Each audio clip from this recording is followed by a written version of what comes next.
Hello everyone, welcome to my channel. तो ये कुछ क्वेश्चन थे जो कि हमने प्रीवियस वीडियो में डिस्कस किए थे।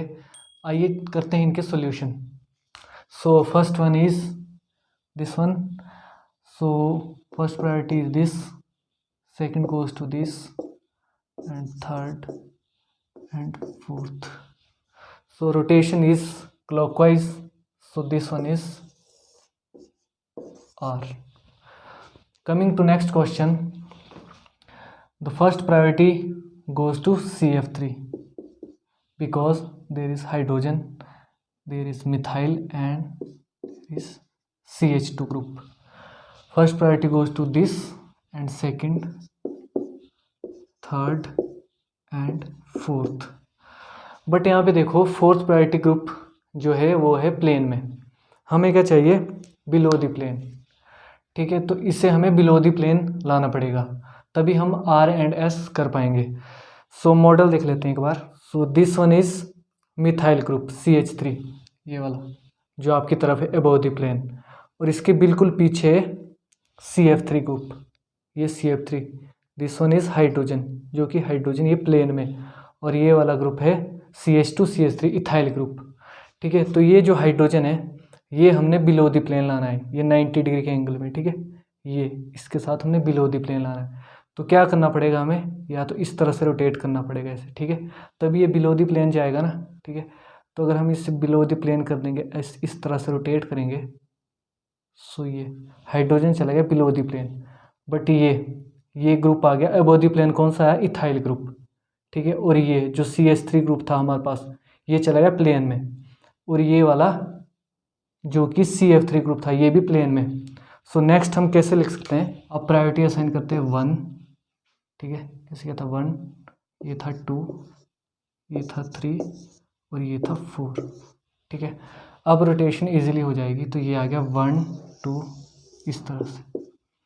ठीक है, तो ये आ गया इस तरह से। तो क्या होगी इसकी कॉन्फिगरेशन, ये होगी R। नेक्स्ट क्वेश्चन करते हैं। देखो इस क्वेश्चन में क्या है, 3 एस्मेटिक सेंटर हैं, यहाँ 1 2 और 3। तो इनकी कॉन्फिगरेशन अगर निकालेंगे हम तो ये आएगी R S और R। ठीक है, चलो किसी एक एस्मेटिक सेंटर पे कॉन्फिगरेशन निकाल देते हैं। ठीक है, मान लो यहाँ पे निकालनी है। ठीक है, तो क्या है यहाँ पर, किस तरह से कार्बन दिस, उसके बाद क्या है मिथाइल, और यहाँ पे आपको फोर्थ ग्रुप दिख नहीं रहा होगा, बट यहाँ से अबव द ग्रुप क्या है हाइड्रोजन, इस तरह से हाइड्रोजन लिख लो। और अब यहाँ पे है CH2 ग्रुप, यहाँ पे भी है CH2 ग्रुप। ठीक है, प्रायोरिटी असाइन नहीं कर पा रहे हैं कि किसको प्रायोरिटी देंगे, तो नेक्स्ट वन पे मूव करते हैं। ठीक है, यहाँ पे तो यहाँ पे है कार्बन, उसके बाद ऑक्सीजन OH ग्रुप, ऑक्सीजन, यहाँ पे फिर से CH2 ग्रुप है। तो फर्स्ट प्रायोरिटी कहाँ जाएगी, यहाँ पे। यहाँ तो मिथाइल ग्रुप है तो यहाँ तो जा नहीं सकती, फर्स्ट जाएगी यहाँ पे। यहाँ पे है CH2 ग्रुप, यहाँ है CH3 ग्रुप, सेकंड जाएगी यहाँ पर। तो फर्स्ट सेकंड थर्ड यहाँ पर और फोर्थ यहाँ पर। तो किस तरह से लिख सकते हैं, फर्स्ट सेकंड और यहाँ मिथाइल को जाएगी थर्ड और ये फोर्थ। रोटेशन करेंगे अगर तो रोटेशन जाएगी इस तरह से एंटी क्लॉकवाइज, एंटी क्लॉकवाइज आ रही है। बट फोर्थ प्रायोरिटी ग्रुप कैसा है, अबव द प्लेन, हमें चाहिए बिलो द प्लेन। तो ये एक ट्रिक भी है, या तो हम ऐसा कर सकते हैं कि इसको यहाँ से फिर से रोटेट करके बिलो द प्लेन ला दें, और या क्या कर सकते हैं, यहाँ से क्या आ रही है हमारे पास S, but fourth priority group क्या है अबव द प्लेन, हमें चाहिए बिलो द प्लेन, तो रोटेशन इसकी उल्टी कर देनी है। ठीक है, S है तो R हो जाएगी, कब, जब fourth priority group above the plane होगा।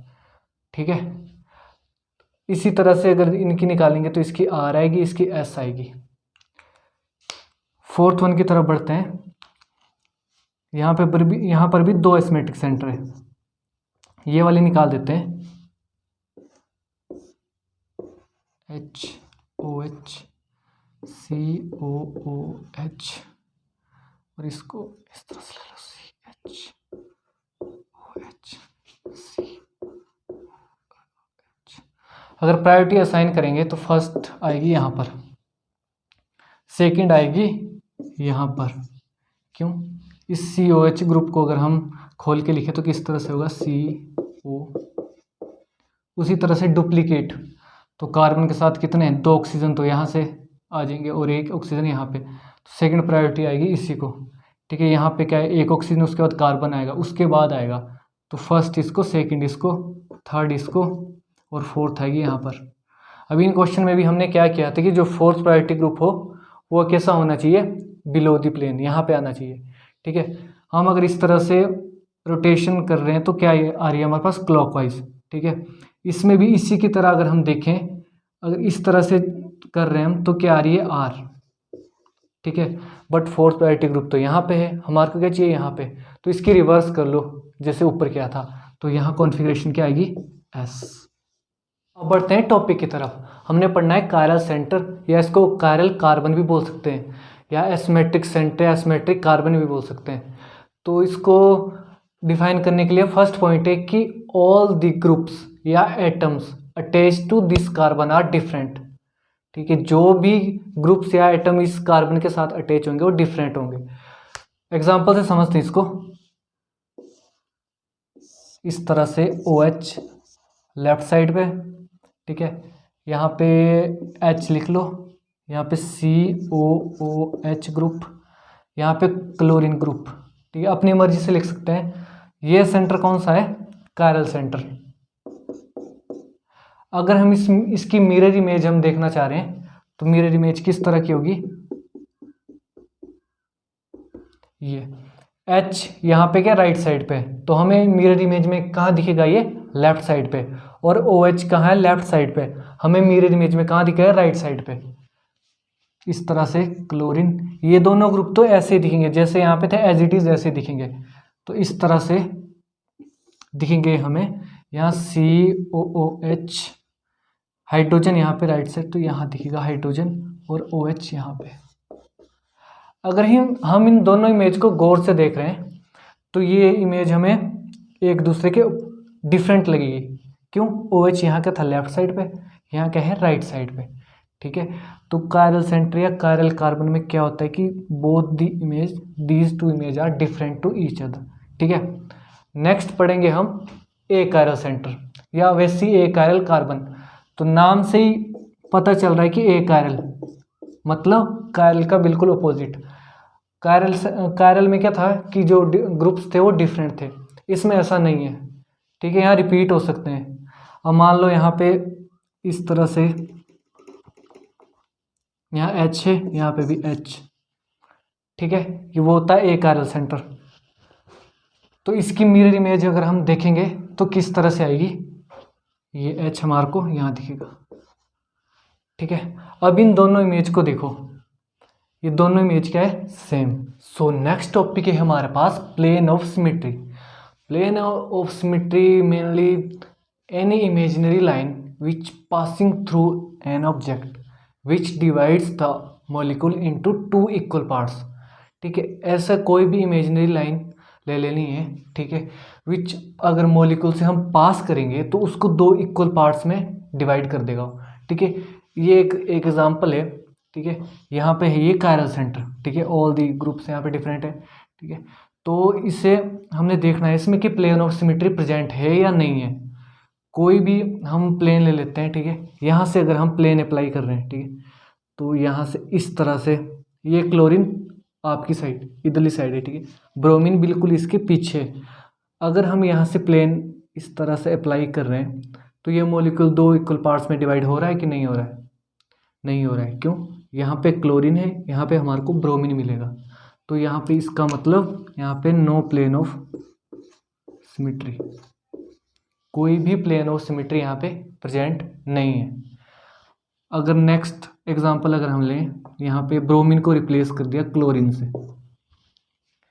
अब अगर हम यहाँ से प्लेन अप्लाई कर रहे हैं इस तरह से, तो यहाँ पे क्लोरीन मिल रहा है और बैक साइड भी क्लोरीन, मतलब ये जो पूरा मॉलिक्यूल है 2 इक्वल पार्ट में डिवाइड हो रहा है। यहाँ से अगर प्लेन अप्लाई करें तो यहाँ क्लोरीन बच रहा है और परली साइड भी क्लोरीन। इस तरह से इसको प्लेन पूरा इस तरह से अगर 3D में इमेजिन कर पा रहे हो, इस तरह से प्लेन पूरा अप्लाई करना है तो ये दो इक्वल पार्ट्स में डिवाइड हो रहा है। तो उस केस में क्या होगा, यहाँ पे प्लेन ऑफ सिमेट्री प्रेजेंट है। आपने एक और प्रॉपर्टी कायरल कार्बन की याद रखनी है कि chiral carbon has ability to rotate plane polarised light.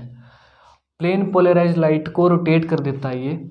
अगर प्लेन पोलराइज्ड लाइट को chiral carbon right side rotate कर रहा है तो उसको बोलते हैं हम डेक्स्ट्रो रोटेटरी, जिसको प्लस से डिनोट करते हैं। अगर ये chiral carbon plane polarised light को लेफ्ट साइड रोटेट करता है तो उसे बोलेंगे हम लीवो रोटेटरी, जिसको नेगेटिव इस तरह से इससे डोनेट करते हैं और इसको लीवो रोटेटरी, और पॉजिटिव ये होगा डेक्स्ट्रो रोटेटरी।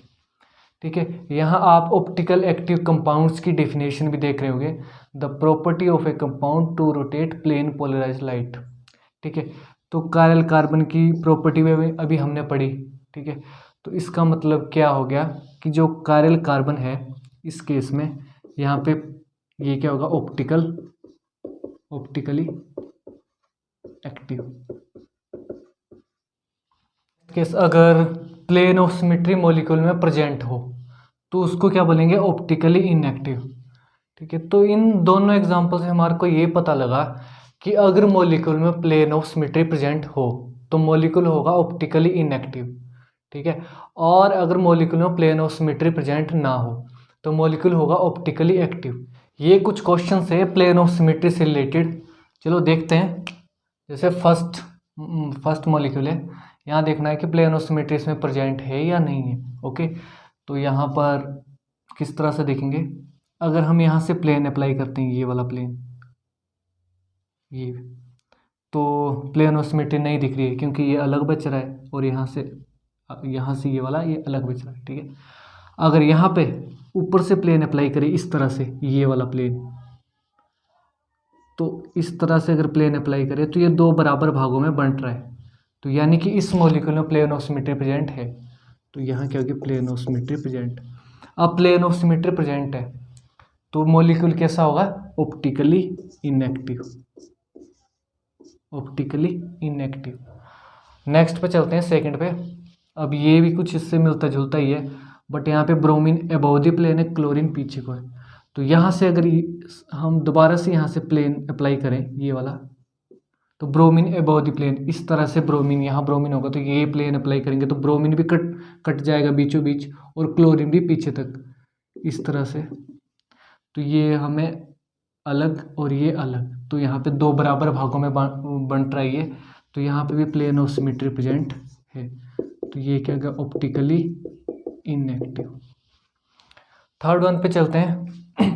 ठीक है, यहाँ प्लेन ऑफ सिमेट्री कहाँ से देख रहे हो, अगर हम यहाँ से प्लेन अप्लाई करेंगे तो नहीं होगा, ये क्लोरीन अलग और ये क्लोरीन बिलो दी प्लेन, ये अबव दी प्लेन है, बिलो दी प्लेन, अलग अलग मिलेंगे हमें। ठीक है, अगर हम यहाँ से प्लेन अप्लाई करते हैं इस तरह से, ये क्लोरीन और ये बिलो दी प्लेन, तो ये पूरा पूरा कट रहा है। अगर यहाँ से ये वाला प्लेन अप्लाई कर रहे हैं, ये प्लेन, ठीक है, तो ये इसमें भी प्लेन ऑफ सिमेट्री प्रेजेंट है, यानी कि ये भी होगा ऑप्टिकली इनएक्टिव। ठीक है, अब लास्ट वाले केस में चलते हैं। यहाँ पे प्लेन कहाँ से अप्लाई करें, अगर तो हम यहाँ से डायरेक्ट इस तरह से प्लेन अप्लाई कर रहे हैं तो नहीं, ये अलग बच रहा है, ये अलग बच रहा है। पर अगर यहाँ से प्लेन अप्लाई करें तो इसमें प्लेन ऑफ सिमेट्री हमें दिख रही है, ये क्लोरीन और ये हाइड्रोजन, तो यहाँ पे भी प्लेन ऑफ सिमेट्री प्रेजेंट है। ओके, ठीक है, करते हैं नेक्स्ट क्वेश्चन। यहाँ पे हमने देखना है प्लेन ऑफ सिमेट्री प्रेजेंट है या नहीं है। ठीक है, यहाँ से अगर हम प्लेन ऑफ सिमेट्री, यहाँ प्लेन देखेंगे अगर इस तरह से, तो हमें क्या मिल रहा है, यहाँ पे क्लोरीन हाइड्रोजन, यहाँ पे हाइड्रोजन क्लोरीन अपोजिट मिल रहा है। यहाँ प्लेन ऑफ सिमेट्री इस तरह से अप्लाई करेंगे तो इस क्लोरीन की रिफ्लेक्शन पड़नी चाहिए थी यहाँ को, मतलब इधर यहाँ क्या मिलना चाहिए था, क्लोरीन ही, और यहाँ पे हाइड्रोजन है तो यहाँ पे हाइड्रोजन ही मिलना था। अगर ऐसा होता तो इसमें प्लेन ऑफ सिमेट्री प्रेजेंट थी, बट यहाँ पे क्लोरीन है, यहाँ पे हमारे को हाइड्रोजन मिल रहा है, तो यहाँ पे no plane of symmetry, no plane of symmetry. तो इसका मतलब क्या, ऑप्टिकली एक्टिव। ओके, नेक्स्ट करते हैं। यहाँ पे प्लेन ऑफ सिमेट्री देखनी है, तो प्लेन ऑफ सिमेट्री एक ही जगह से हम देख सकते हैं, अगर देखना हो इस तरह से, अब देखो यहाँ पे प्लेन ऑफ सिमेट्री प्रेजेंट है या नहीं है। यहाँ क्लोरीन अबव द प्लेन है, यहाँ हाइड्रोजन अबव द प्लेन। अगर इस तरह से हम प्लेन लगा रहे हैं, क्लोरीन यहाँ पे, इस तरह हाइड्रोजन यहाँ पे, तो यहाँ अगर यहाँ पे क्लोरीन अबव द, अगर यहाँ भी क्लोरीन अबव द प्लेन होता है तो हमारे पास प्लेन ऑफ सिमेट्री प्रेजेंट थी। बट यहाँ पे क्या है, यहाँ पे हाइड्रोजन, तो क्लोरीन की रिफ्लेक्शन इस तरह से, यहाँ पे क्लोरीन ही मिलना चाहिए था बट यहाँ पे हाइड्रोजन है, तो यहाँ पे नो प्लेन ऑफ सिमेट्री। अब यहाँ पे भी नो प्लेन ऑफ सिमेट्री है, तो इसका मतलब क्या हो गया है, ऑप्टिकली एक्टिव। ये कुछ क्वेश्चन हैं, आप इन्हें खुद से ट्राई करें और इनके सॉल्यूशन हम नेक्स्ट वीडियो में देखेंगे।